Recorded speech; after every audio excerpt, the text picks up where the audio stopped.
14वां अध्याय। ब्रह्मा जी के द्वारा भगवान की स्तुति। ब्रह्मा जी ने स्तुति की, प्रभो एकमात्र आप ही स्तुति करने योग्य हैं।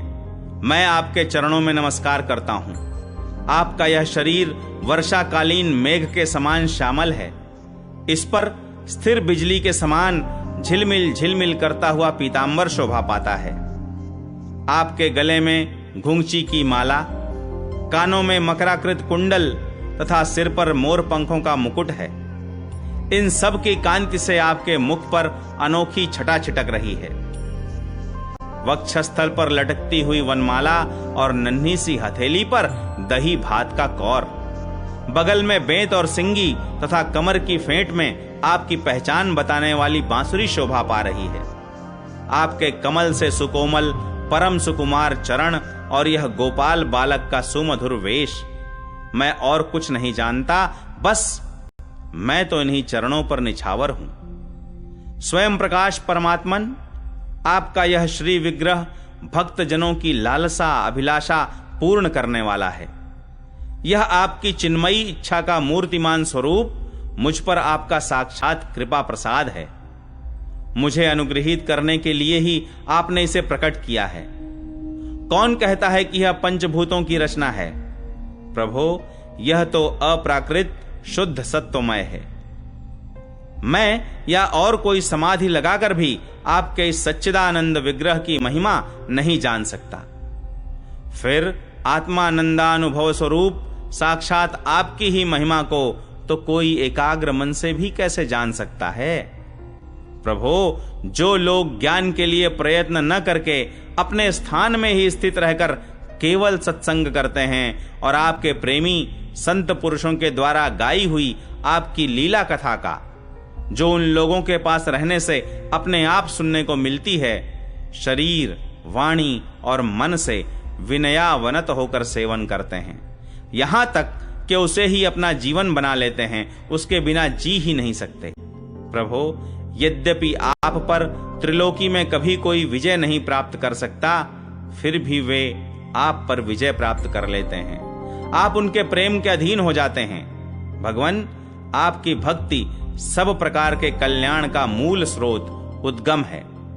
जो लोग उसे छोड़कर केवल ज्ञान की प्राप्ति के लिए श्रम उठाते और दुख भोगते हैं, उनको बस क्लेश ही क्लेश हाथ लगता है और कुछ नहीं। जैसे थोथी भूसी कूटने वाले को केवल श्रम ही मिलता है, चावल नहीं। हे अच्युत, हे अनंत, इस लोक में पहले भी बहुत से योगी हो गए हैं। जब उन्हें योगादि के द्वारा आपकी प्राप्ति न हुई, तब उन्होंने अपने लौकिक और वैदिक समस्त कर्म आपके चरणों में समर्पित कर दिए। उन समर्पित कर्मों से तथा आपकी लीला कथा से उन्हें आपकी भक्ति प्राप्त हुई। उस भक्ति से ही आपके स्वरूप का ज्ञान प्राप्त करके उन्होंने बड़ी सुगमता से आपके परम पद की प्राप्ति कर ली। हे अनंत, आपके सगुण निर्गुण दोनों स्वरूपों का ज्ञान कठिन होने पर भी निर्गुण स्वरूप की महिमा इंद्रियों का प्रत्याहार करके शुद्धांतःकरण से जानी जा सकती है। जानने की प्रक्रिया यह है कि विशेष आकार के परित्याग पूर्वक आत्माकार अंतःकरण का साक्षात्कार किया जाए। यह आत्माकारता घटपटादि रूप के समान ज्ञेय नहीं है, प्रत्युत आवरण का भंग मात्र है। यह साक्षात्कार, यह ब्रह्म है। मैं ब्रह्म को जानता हूं, इस प्रकार नहीं, किंतु स्वयं प्रकाश रूप से ही होता है। परंतु भगवान, जिन समर्थ पुरुषों ने अनेक जन्मों तक परिश्रम करके पृथ्वी का एक एक परमाणु, आकाश के हिमकण अर्थात ओस की बूंदें तथा उसमें चमकने वाले नक्षत्र एवं तारों तक को गिन डाला है, उनमें भी भला ऐसा कौन हो सकता है जो आपके सगुण स्वरूप के अनंत गुणों को गिन सके? प्रभो, आप केवल संसार के कल्याण के लिए ही अवतीर्ण हुए हैं। सो भगवान, आपकी महिमा का ज्ञान तो बड़ा ही कठिन है। इसलिए जो पुरुष क्षण क्षण पर बड़ी उत्सुकता से आपकी कृपा का ही भली भांति अनुभव करता रहता है और प्रारब्ध के अनुसार जो कुछ सुख या दुख प्राप्त होता है उसे निर्विकार मन से भोग लेता है, एवं जो प्रेम पूर्ण हृदय, गदगद वाणी और पुलकित शरीर से अपने को आपके चरणों में समर्पित करता रहता है, इस प्रकार जीवन व्यतीत करने वाला पुरुष ठीक वैसे ही आपके परम पद का अधिकारी हो जाता है जैसे अपने पिता की संपत्ति का पुत्र। प्रभो, मेरी कुटिलता तो देखिए। आप अनंत आदि पुरुष परमात्मा हैं और मेरे जैसे बड़े बड़े मायावी भी आपकी माया के चक्र में हैं। फिर भी मैंने आप पर अपनी माया फैलाकर अपना ऐश्वर्य देखना चाहा। प्रभो, मैं आपके सामने हूं ही क्या? क्या आग के सामने चिंगारी की भी कुछ गिनती है? भगवन, मैं रजोगुण से उत्पन्न हुआ हूं। आपके स्वरूप को मैं ठीक ठीक नहीं जानता। इसी से अपने को आपसे अलग संसार का स्वामी माने बैठा था। मैं अजन्मा जगत करता हूं। इस मायाकृत मोह के घने अंधकार से मैं अंधा हो रहा था। इसलिए आप यह समझकर कि यह मेरे ही अधीन है, मेरा भृत्य है, इस पर कृपा करनी चाहिए। मेरा अपराध क्षमा कीजिए। मेरे स्वामी, प्रकृति, महत्तत्व, अहंकार, आकाश, वायु, अग्नि, जल और पृथ्वी रूप आवरणों से घिरा हुआ यह ब्रह्मांड ही मेरा शरीर है और आपके एक एक रोम के छिद्र में ऐसे ऐसे अगणित ब्रह्मांड उसी प्रकार उड़ते पड़ते रहते हैं जैसे झरोखे की जाली में से आने वाली सूर्य की किरणों में रज के छोटे छोटे परमाणु उड़ते हुए दिखाई पड़ते हैं। कहां अपने परिमाण से 3.5 हाथ के शरीर वाला अत्यंत क्षुद्र मैं और कहां आपकी अनंत महिमा। वृत्तियों की पकड़ में न आने वाले परमात्मन, जब बच्चा माता के पेट में रहता है तब अज्ञानवश अपने हाथ पैर पीटता है, परंतु क्या माता उसे अपराध समझती है या उसके लिए वह कोई अपराध होता है और नहीं है। इन शब्दों से कही जाने वाली कोई भी वस्तु ऐसी है क्या जो आपकी कोख के भीतर न हो। श्रुतियां कहती हैं कि जिस समय तीनों लोग प्रलयकालीन जल में लीन थे, उस समय उस जल में स्थित श्री नारायण के नाभि कमल से ब्रह्मा का जन्म हुआ। उनका यह कहना किसी प्रकार असत्य नहीं हो सकता। तब आप ही बतलाइए प्रभो, क्या मैं आपका पुत्र नहीं हूं?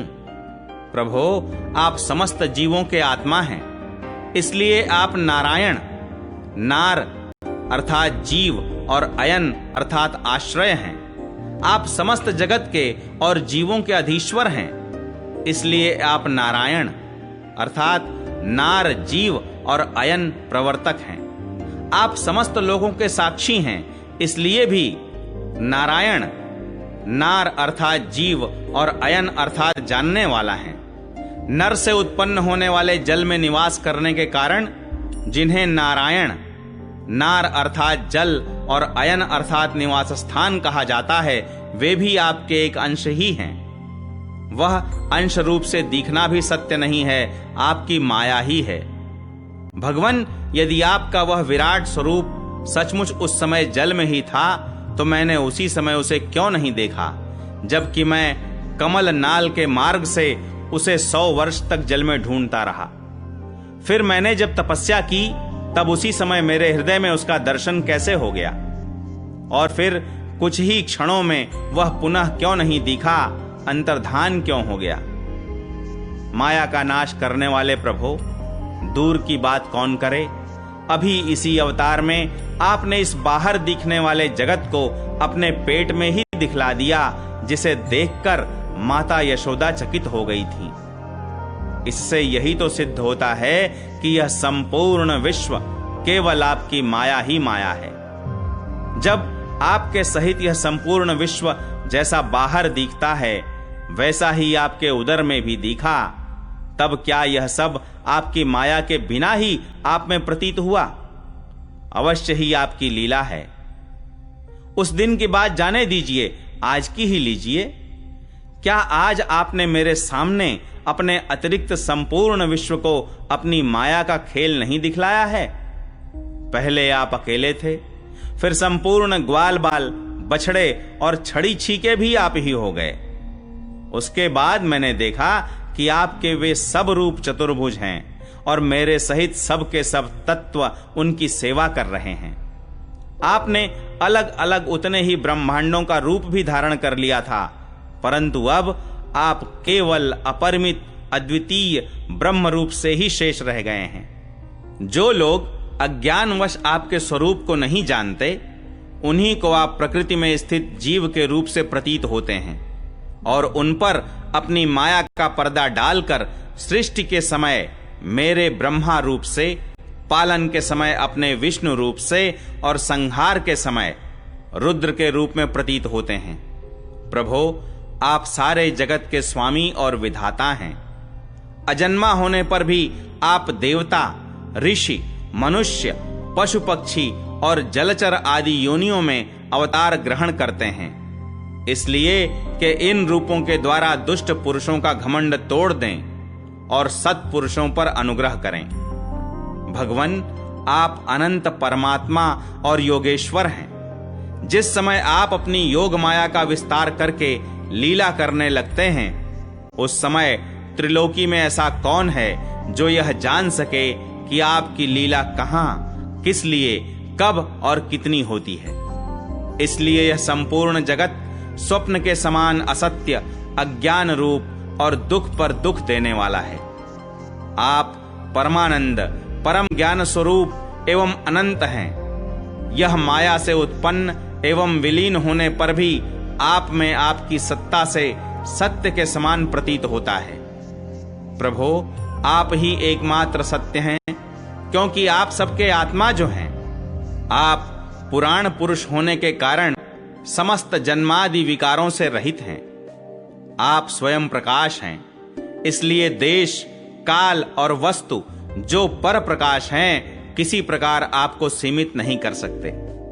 आप उनके भी आदि प्रकाशक हैं। आप अविनाशी होने के कारण नित्य हैं। आपका आनंद अखंडित है।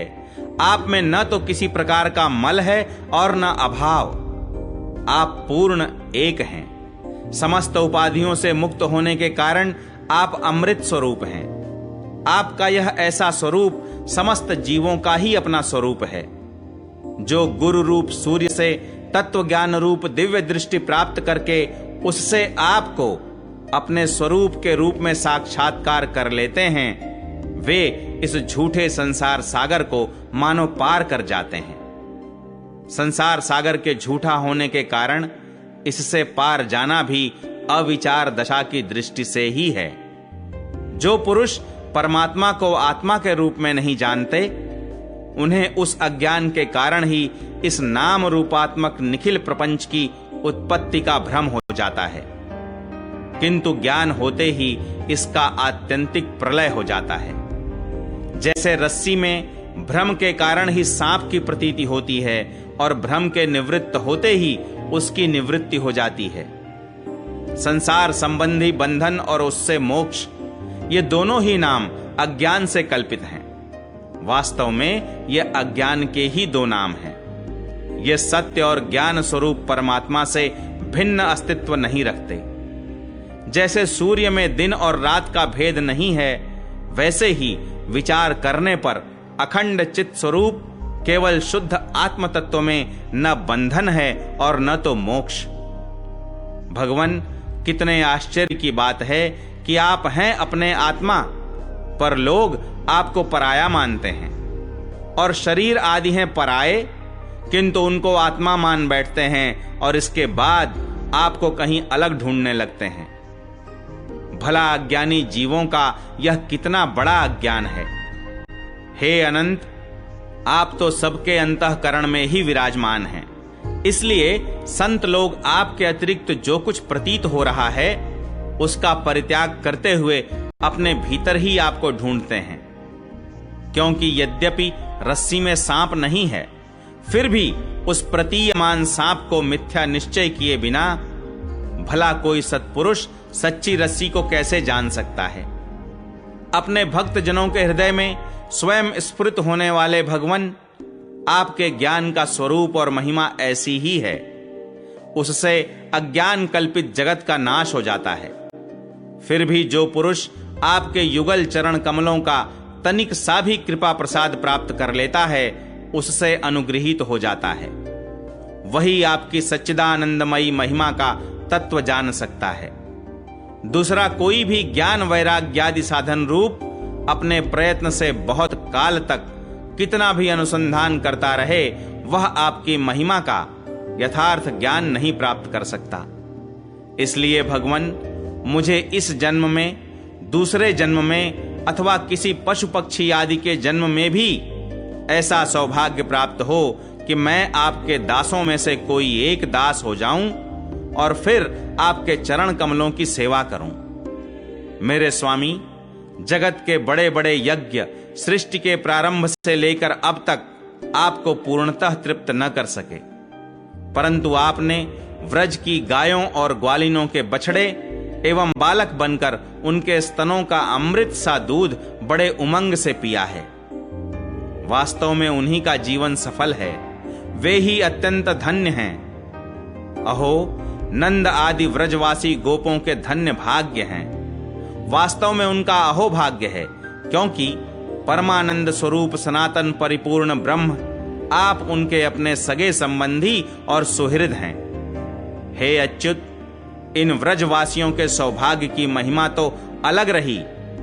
मन आदि 11 इंद्रियों के अधिष्ठात्र देवता के रूप में रहने वाले महादेव आदि हम लोग बड़े ही भाग्यवान हैं, क्योंकि इन व्रजवासियों की मन आदि 11 इंद्रियों को प्याले बनाकर हम आपके चरण कमलों का अमृत से भी मीठा, मदिरा से भी मादक मधुर मकरंद रस पान करते रहते हैं। जब उसका एक एक इंद्रिय से पान करके हम धन्य धन्य हो रहे हैं, तब समस्त इंद्रियों से उसका सेवन करने वाले व्रजवासियों की तो बात ही क्या है। प्रभो, इस व्रज भूमि के किसी वन में और विशेष करके गोकुल में किसी भी योनि में जन्म हो जाए, यही हमारे लिए बड़े सौभाग्य की बात होगी, क्योंकि यहां जन्म हो जाने पर आपके किसी न किसी प्रेमी के चरणों की धूल अपने ऊपर पड़ ही जाएगी। प्रभो, आपके प्रेमी व्रजवासियों का संपूर्ण जीवन आपका ही जीवन है। आप ही उनके जीवन के एकमात्र सर्वस्व हैं। इसलिए उनके चरणों की धूलि मिलना आपके ही चरणों की धूलि मिलना है, और आपके चरणों की धूलि को तो श्रुतियां भी अनादिकाल से अब तक ढूंढ ही रही हैं। देवताओं के भी आराध्य देव प्रभो, इन व्रजवासियों को इनकी सेवा के बदले में आप क्या फल देंगे?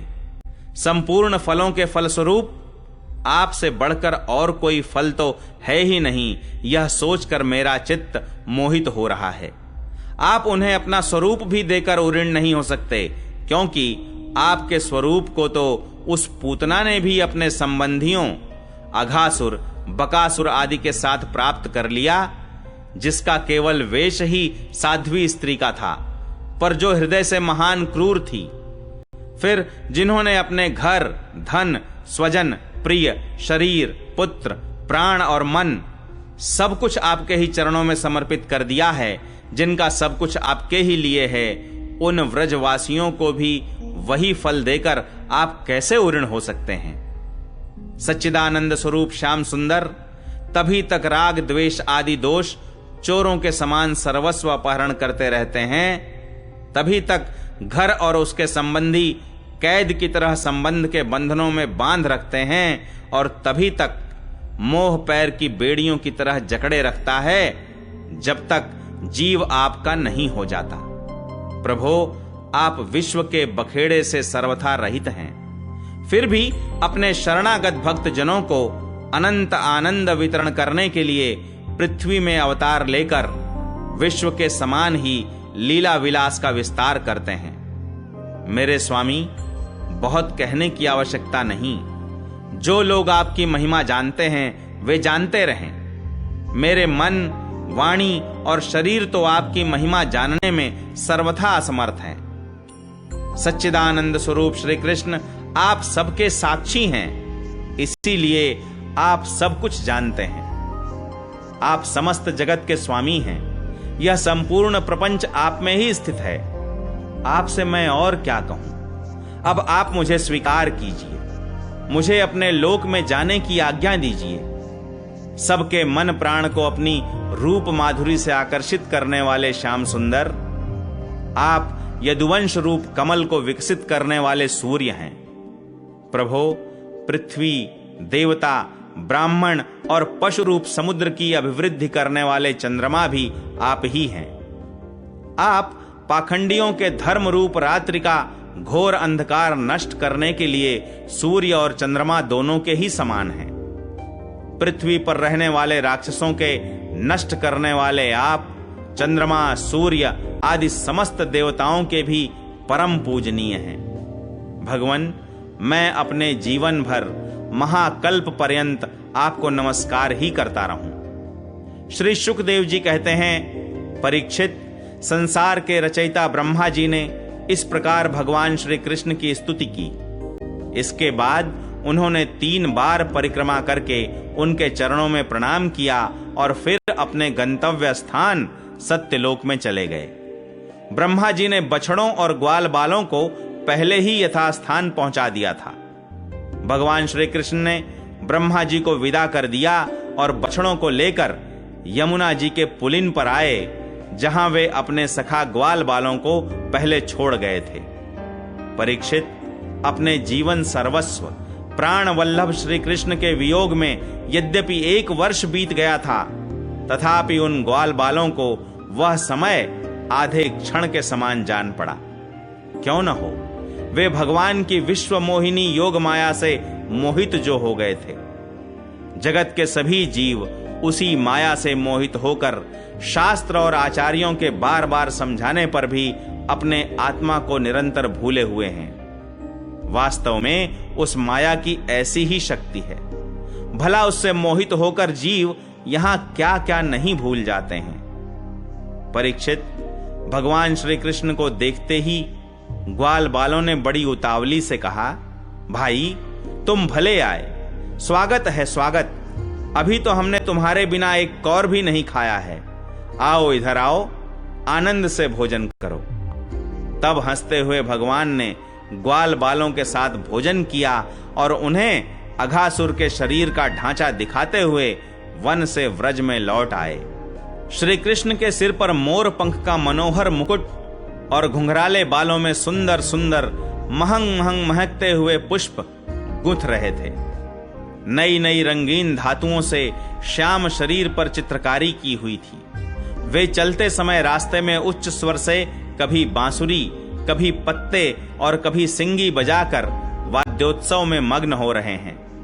पीछे पीछे ग्वाल बाल उनकी लोक पावन कीर्ति का गान करते जा रहे हैं। कभी वे नाम ले लेकर अपने बछड़ों को पुकारते तो कभी उनके साथ लाड़ लड़ाने लगते। मार्ग के दोनों ओर गोपियां खड़ी हैं। जब वे कभी तिरछे नेत्रों से उनकी नजर में नजर मिला देते हैं, तब गोपियां आनंद मुग्ध हो जाती हैं। इस प्रकार भगवान श्री कृष्ण ने गोष्ठ में प्रवेश किया। परीक्षित, उसी दिन बालकों ने व्रज में जाकर कहा कि आज यशोदा मैया के लाडले नंद नंदन ने वन में एक बड़ा भारी अजगर मार डाला है और उससे हम लोगों की रक्षा की है। राजा परीक्षित ने कहा, ब्राह्मण, व्रजवासियों के लिए श्री कृष्ण अपने पुत्र नहीं थे, दूसरे के पुत्र थे। फिर उनका श्री कृष्ण के प्रति इतना प्रेम कैसे हुआ? ऐसा प्रेम तो उनका अपने बालकों पर भी पहले कभी नहीं हुआ था। आप कृपा करके बतलाइए, इसका क्या कारण है?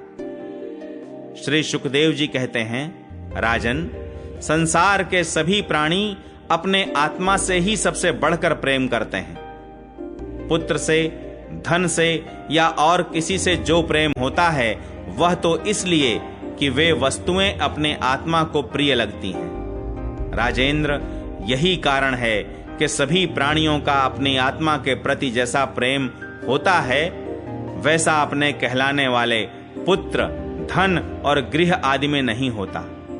नृपश्रेष्ठ, जो लोग देह को ही आत्मा मानते हैं, वे भी अपने शरीर से जितना प्रेम करते हैं, उतना प्रेम शरीर के संबंधी पुत्र, मित्र आदि से नहीं करते। जब विचार के द्वारा यह मालूम हो जाता है कि यह शरीर मैं नहीं हूं, यह शरीर मेरा है, अब इस शरीर से भी आत्मा के समान प्रेम नहीं रहता। यही कारण है कि इस देह के जीर्ण शीर्ण हो जाने पर भी जीने की आशा प्रबल रूप से बनी रहती है। इससे यह बात सिद्ध होती है कि सभी प्राणी अपनी आत्मा से ही सबसे बढ़कर प्रेम करते हैं और उसी के लिए इस सारे चराचर जगत से भी प्रेम करते हैं। इन श्री कृष्ण को ही तुम सब आत्माओं का आत्मा समझो।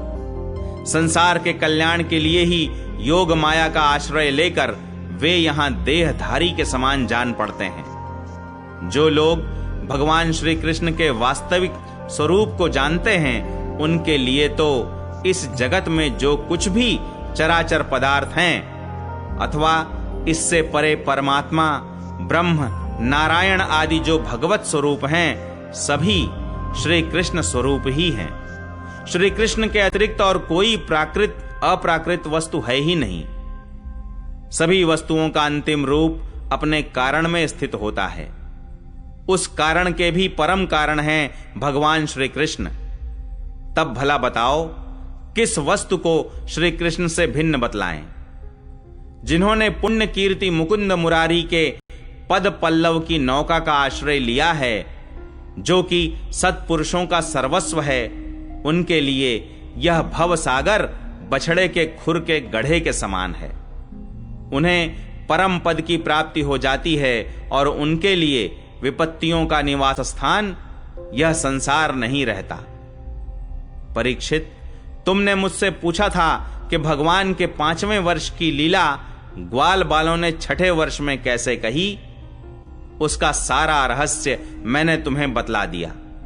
भगवान श्री कृष्ण की ग्वाल बालों के साथ वन क्रीड़ा, अघासुर को मारना, हरी हरी घास से युक्त भूमि पर बैठकर भोजन करना, अप्राकृत रूपधारी बछड़ों और ग्वाल बालों का प्रकट होना और ब्रह्मा जी के द्वारा की हुई इस महान स्तुति को जो मनुष्य सुनता और कहता है, उसको धर्म, अर्थ, काम और मोक्ष की प्राप्ति हो जाती है।